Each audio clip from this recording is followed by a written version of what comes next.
Guys, nasa kubo tayo na yun. Papakita ko sa inyo itong lugar ng kubo namin. It's samahan nyo ako. Wait lang. Dito tayo. Pababa muna tayo. Pababa muna tayo. Nakikita tayo guys. Tayo sa manok. Dito tayo.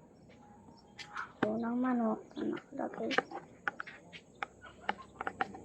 Ayun lang guys. Ito yung bukid namin. Ayun yung bukid na malaki. Mayaba dyan. Tapos, ito yung luyan. So, tricycle lang. Ikaw ko na sumusumba. Kaya ayun, nakikita nyo naman ito. Tapos, ayun. Kasi, ito, hindi nyo nakikita na dito lang ako. Tapos, ito yung puno na matanda na. Yung ako, kikita nyo ugad nyo. Oh. Diba? Tapos, guys, ayun yung bahay. Ayun, kiso yung bahay na. Yung bahay ng lola ko. Tapos, ayun lang. Alak! Putang